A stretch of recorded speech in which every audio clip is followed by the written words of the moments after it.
ये देश का गौरव पूरी दुनिया ने महसूस किया। दुनिया में भारत के लोग कहीं पर भी जाते हैं, कहीं पर भी दुनिया में आप चले जाओ, पूछेंगे मोदी के भारत से आते हो ना।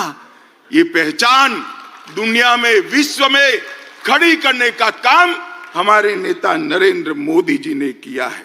और मैं आज बताना चाहता हूं मित्रों आपको कि 140 करोड़ की जनता ने पहली बार महान भारत का स्वप्न देखने का साहस नरेंद्र मोदी जी ने दिया है। न केवल महान भारत का स्वप्न देने का साहस, उस स्वप्न को सिद्धि में परिवर्तित करने के लिए सामूहिक पुरुषार्थ करने का मन भी नरेंद्र मोदी ने बनाया है। और पूरे देश के सामने एक लक्ष्य रखा कि 2047 में भारत पूर्ण विकसित भारत होगा, आत्मनिर्भर भारत होगा, गुलामियों की निशानियों से मुक्त भारत होगा। ये संकल्प पहली बार 140 करोड़ की जनता के सामूहिक संकल्प के माध्यम से आज विश्व के सामने उभर कर आया है। और इस संकल्प का एक्नॉलेजमेंट भी पूरा विश्व कर रहा है। की लॉ की तरह है जो खुद जलकर अंधेरों को काटने का काम करते हैं। जिस तरह से दीपक की लौ कभी नीचे नहीं जा सकती, उस तरह से मोदी जी का काम और विचार भी ऊर्ध्व गति वाले हैं, वो कभी नीचे की ओर नहीं आ सकते। और मुझे विश्वास है कि मोदी जी के ये ऊर्ध्व गति वाली सोच, ऊर्ध्व गति वाली कर्मठता और ऊर्ध्व गति वाले परिश्रम से ही ये देश 2047 में महान भारत बनेगा, विकसित भारत बनेगा और पूरी दुनिया गौरव से देखती रहेगी भारत माता की जलहल होती हुई छवि को और सम्मान करेगी। एक और मैंडेट देश की जनता के सामने बड़ी विनम्रता के साथ मांगे कि हमारा उद्देश्य केवल और केवल 140 करोड़ की जनता की सेवा करना है और देश को महान करना है। और वो केवल और केवल नरेंद्र मोदी जी कर सकते हैं और कोई नहीं सकता। नहीं, कांग्रेसियों को भी निमंत्रण भेजा, मगर उन्होंने तुष्टीकरण की राजनीति करना तय माना, इसको ठुकरा दिया। मैं आज यहां से कांग्रेस पार्टी को चेतावनी देना चाहता हूं। आपने रामलल्ला की प्राण प्रतिष्ठा के निमंत्रण को ठुकराकर केवल ये ऐतिहासिक पल में हिस्सेदार होने से आप नहीं कतराए हैं, आपके देश के महान बनने की प्रक्रिया से अपने आप को दूर कर लिया है। देश की जनता इसको देख भी रही है और याद भी रख रही है। मित्रों, खैर वो आए ना आए, भारतीय जनता पार्टी तुष्टीकरण में नहीं मानती है। मैं आज इस महान अधिवेशन के सामने कहना चाहता हूं, किसी भी लोकतांत्रिक देश में भी बहुमत समाज ने अपनी श्रद्धाओं के निर्वहन के लिए इतनी लंबी कानूनी लड़ाई नहीं लड़ी है।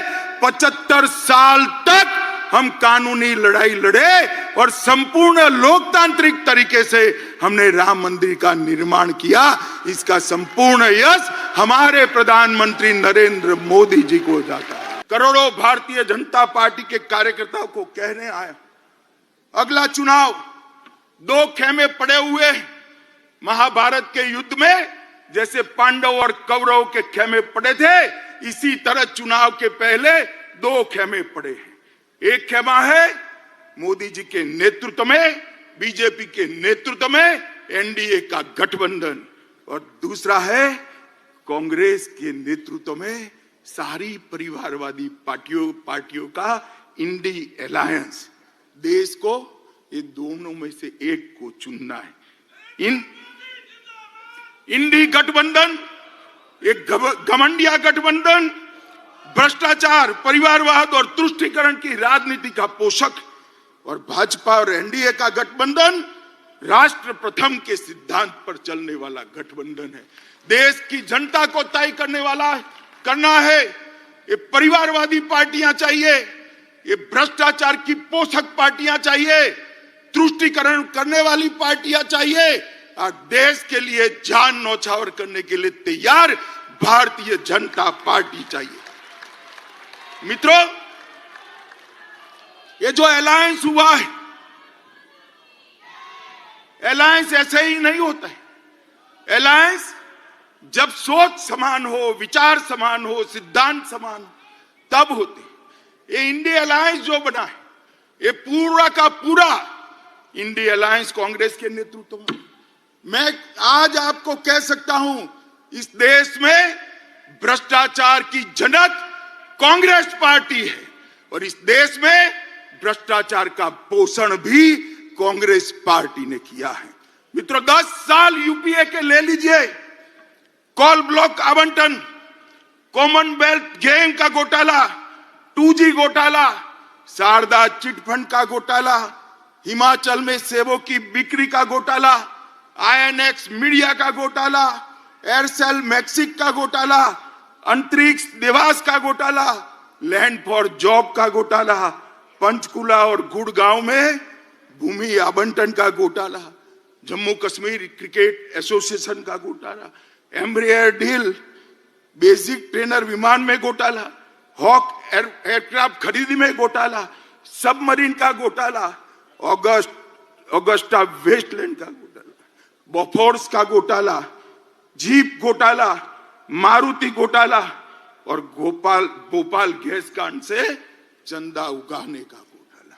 ये कांग्रेस पार्टी, हमारे यहां ऐसा कहते थे कि किसी भी तत्व का व्याप आकाश, भूमि और पाताल तक होता है, मगर इन्होंने तो आकाश से भी आगे जाकर अंतरिक्ष में भी घोटाला किया, भूमि से आगे जाकर पाताल में खदानों का भी घोटाला किया, और समंदर को भी नहीं छोड़ा, वहां सबमरीन का भी घोटाला कर दिया।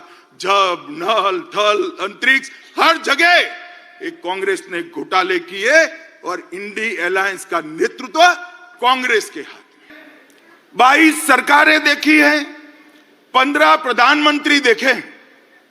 देश ने जितनी भी सरकारें आई, अपने अपने समय में हर सरकार ने समयानुकूल विकास करने का प्रयास किया है, मगर आज मैं कोई कंफ्यूजन के बगैर कह सकता हूं कि समग्रता से विचार, हर क्षेत्र का विकास और हर व्यक्ति का विकास करने का काम केवल और केवल नरेंद्र मोदी जी के 10 साल में हुआ है। नरेंद्र मोदी जी के 10 साल के अंदर देश सुरक्षित हुआ, देश समृद्धि की ओर आगे बढ़ा। 60 करोड़ गरीब जो आजादी के 75 साल तक, 70 साल तक अपने आप को विकास की प्रक्रिया के बाहर मानते थे, उसको मालूम ही नहीं था कि देश आजाद हुआ, लोकतंत्र आया, मुझे क्या मिला, मेरा क्या हिस्सा।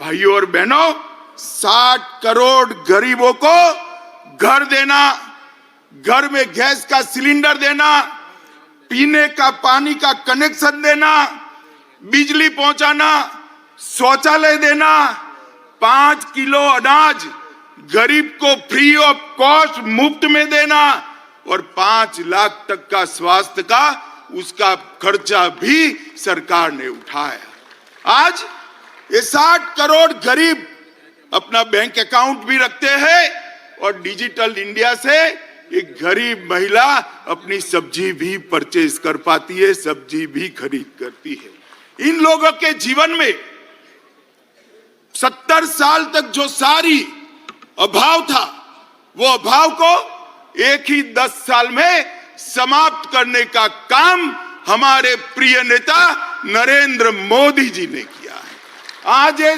60 करोड़ लोग अपने आप को देश के लोकतंत्र से जुड़ा हुआ पाते हैं।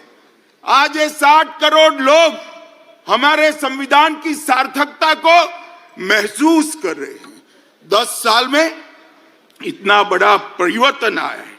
दलित, आदिवासी और पिछड़ा समाज, उसको वोट बैंक के नाते एक कांग्रेस और इंडिया अलायंस वालों ने उपयोग तो बहुत किया।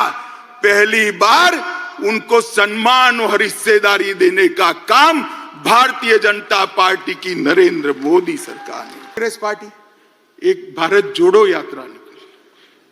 तोड़ना तो निवेदन तो आपके भारत तोड़ने के हैं, भारत जोड़ो यात्रा लेकर निकले।